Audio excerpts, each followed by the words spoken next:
Hello.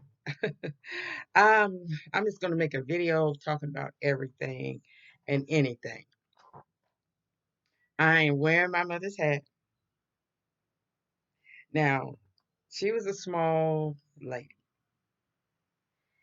and the only way I would be able to fit this if I had no hair, period, on my head.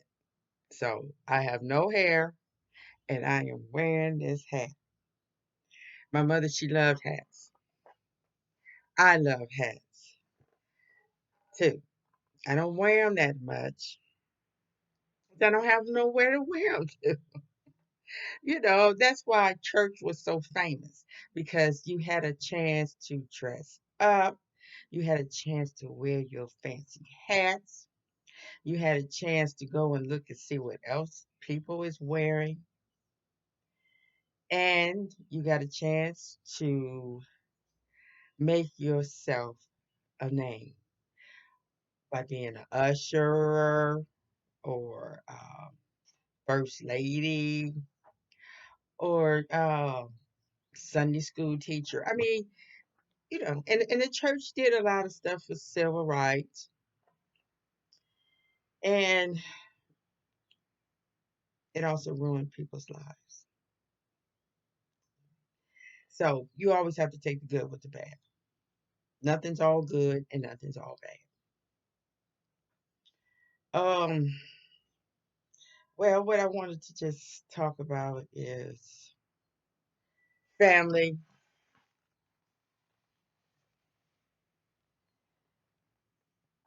how the family was the most important entity on the earth.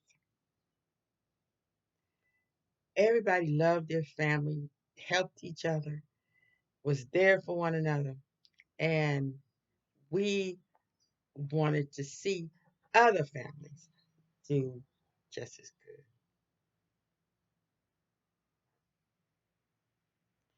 Family usually consisted of, the mom, the dad, the kids, the pet, and that was that what kept people in line. You learned how to behave. You learned your first learning lesson was ma and papa. That's the first thing they teach you, isn't it? Mama, papa. Okay. But because ma and pa was going to be the most important people in your life. They was going to discipline you with love. They was going to teach you with love. They was going to give you to the world with love. That's the way it's supposed to be.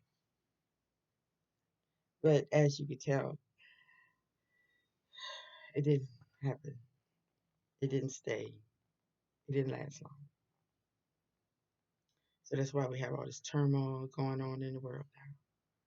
Because the family has been disintegrated. The family unit has become a choice, has become polarized.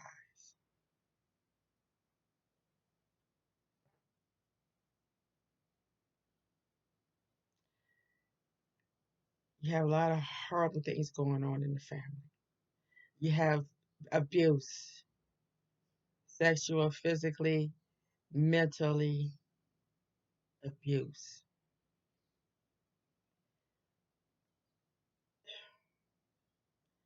And who knows what else goes on in these families.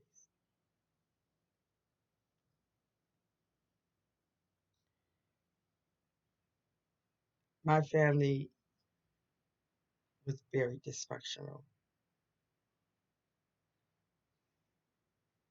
We was not allowed to feel or express any feelings. We was not able to ask questions. We was not able to show our true feelings.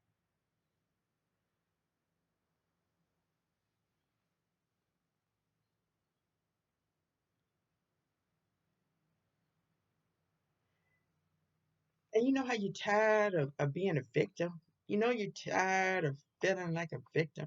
You're tired of being portrayed as a victim. And that's what I feel like. These last few years, I have felt like a victim, not only of circumstances, but victim as a statue. I mean, really, when you have to go around screaming Black Lives Matter, when you have to walk around with signs, stop killing us, when you have to look at every movie just about black people put out, you're always portrayed as a victim or victimizing. It's just sad. Where can you go to feel just like a person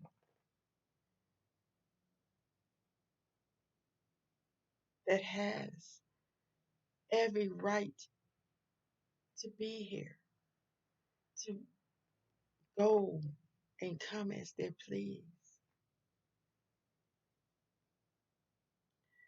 It's just sad. I mean,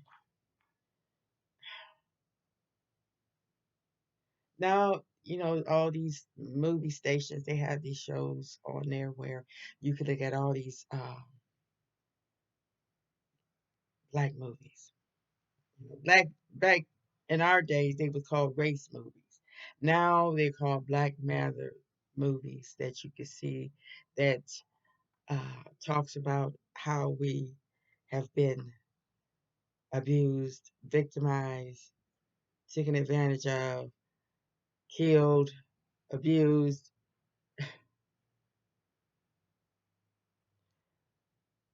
Oh my goodness. And then you have all these news stations. They have all these black people coming on there talking about how we deserve restitution. We deserve to be treated fairly. And um, they need to stop.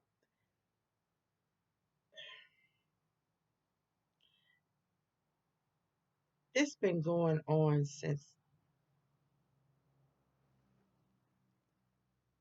we was kidnapped and brought over here and made slaves.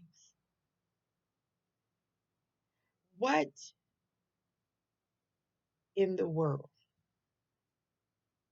is going to happen now that's going to make things change? Nothing. It's just a news cycle.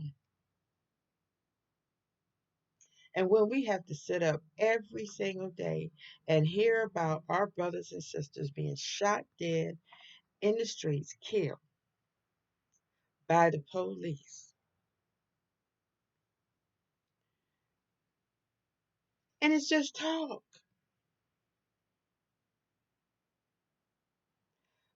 Why are we not hearing about white people getting shot and killed? The police being shot, killed, hung on trees, and their neighborhoods burnt up, their neighborhoods being robbed. Why we don't hear about that? We're not, because it don't happen enough. Why are we not hearing about all these young brothers and sisters killing each other? That is the crying shame. How we are killing each other. every day. Now, the police may kill 1,000 of us, but we are killing each other 10,000. That is what we need to be concerned about as a people. Because the government ain't going to do a doggone thing for us. They keep hollering policy. They keep hollering defund the police. They keep talking about, oh, we need to change these laws. Laws ain't going to change nobody's minds. We already know by now these people don't care about the death penalty. These people don't care about jail. Because if they did, the jails would not be overflowing with people. Police too. You have all these government officials in jail. You got people, they don't care. Death penalty has not stopped one murder from happening. Because if somebody gonna kill you, they gonna kill you. They don't care about going to jail. These 15, 16-year-olds out here killing people, they don't care about going to jail for the rest of their life.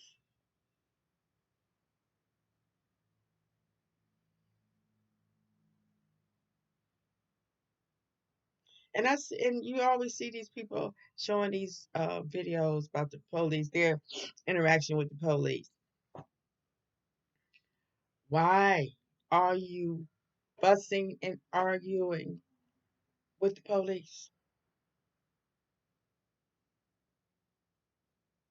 I have always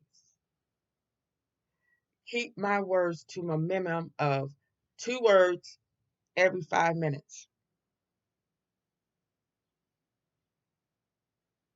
Because, for one thing, everything you say is going to be used against you. Every time you open your mouth, it's going to be something used against you, not to help you. Just like this guy I seen on video on Facebook. Okay, okay, when it came on, the police was had him handcuffed.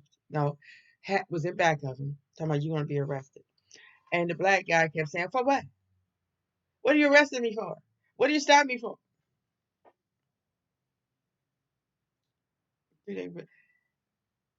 See, we're not smart because we are. Once them lights come on behind you, there's two things can happen. You can go peacefully, or you can be killed,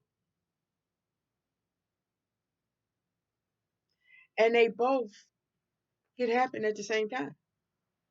Let's not forget that. You can do everything possible, everything they say, and still get killed. What you do, you get arrested, go to court, go in front of the judge, and ask them why was I arrested. The main objective should be returning home. Why are you arguing with the police?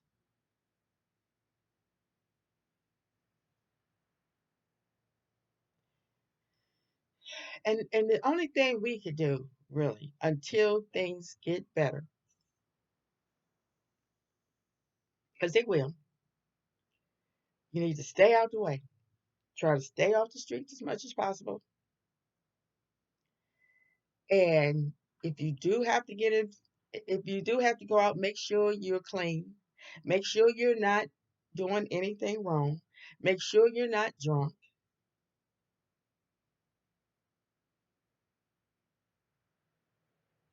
Which is some people it's hard to do because they driving with no license.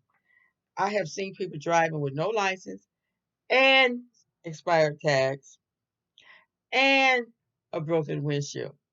Okay, come on. Now, okay, some of us just ask for it. And if you do get stopped, you're wrong. Just go to jail. Just get the ticket and go on by your business. Fight it in court. Don't fight the police officer because the police officer is most likely an ignorant, dumbass, evil, racist. Or then you got some that are reasonable, that take their job serious. Protect and serve. That's their job.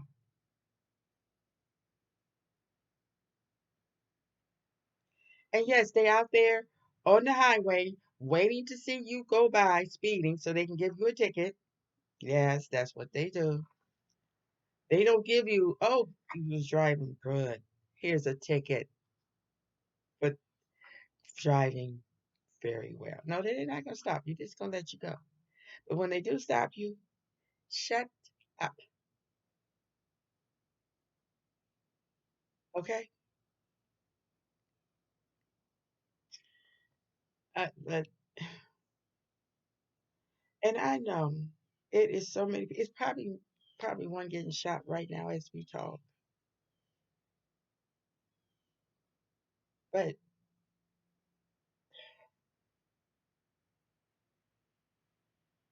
now, what got everybody all upheaval is what happened to um, George Floyd.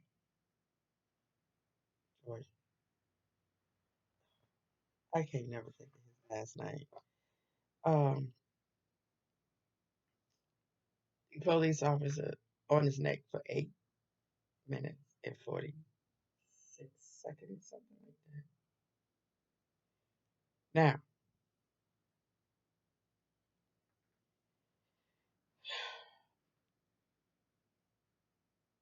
Now, we don't know if he was really trying to pass a counterfeit 20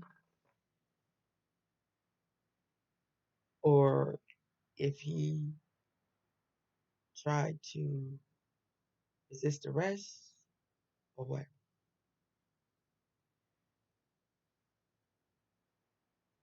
But so many times, our black brothers and sisters want to resist. Just, just, just, you don't even have to be resistant. You could just say, don't touch me. And they consider that as resisting. That's why I'm saying when they came up to George and asked, for one thing, you're hanging in front of a corner store. Number one, asking for trouble, hanging out in front of a corner store.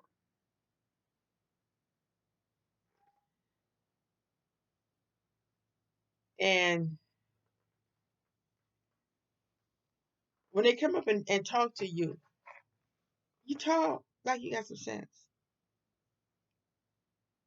I mean, really, this is the world we live in. We have to stop acting like a victim. When the police come up and talk to you,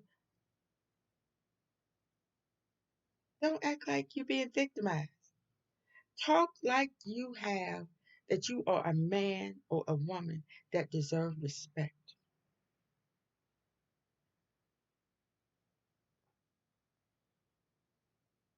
Like I said, 2 words every 5 minutes. And then they're gonna some of them want to provoke you so they can rough you up.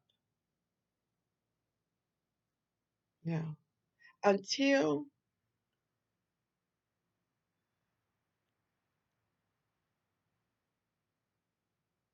we got a long way to go.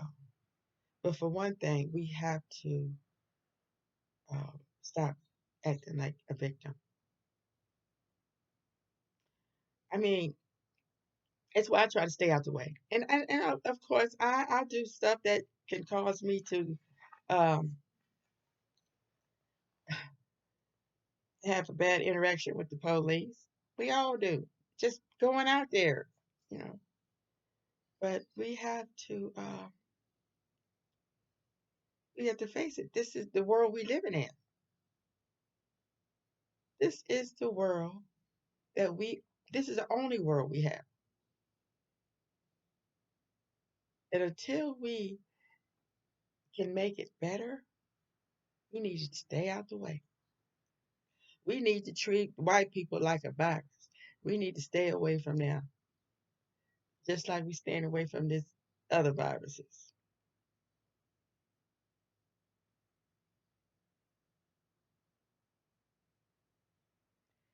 Just like you said, stay at home is the safest place. Yes, it is.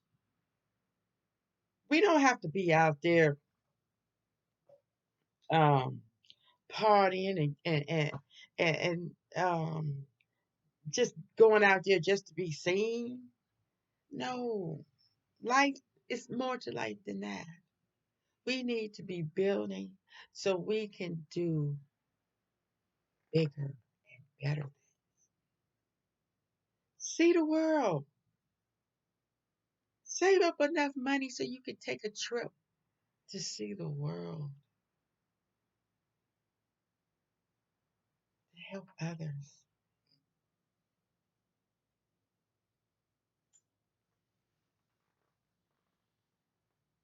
Now, this is something I wrote this morning. Great Spirit, we have a greater problem. We need to love ourselves more and activate the wisdom that we were born with. We need to appreciate life that belongs to all creatures. Is it a mental illness that drives the creativity and actions of our fellow creatures to bring so much destruction and sadness in this world? For we, men and women, were created as every living, breathing entity to live a full, long, satisfying life. Is technology today, due to the mental deterioration and removal of who has the right to share this planet? Take deer season, rabbit season, killing of animals for sports, wars just to collect natural resources, and cheap labor. Entertainment has become a way of life. Fantasy has replaced reality. Happiness has become over sadness. Life is cut short before it's become right. Our life is not worth a dime. And the choices we have is pain or suffer. It's living on the edge. It's fear of failure. It's fear of tomorrow. Fear of grief. Fear of the future. Please, Great Spirit, give us back our sanity, our freedom, our reality, and our wisdom. Please. Thank you for listening.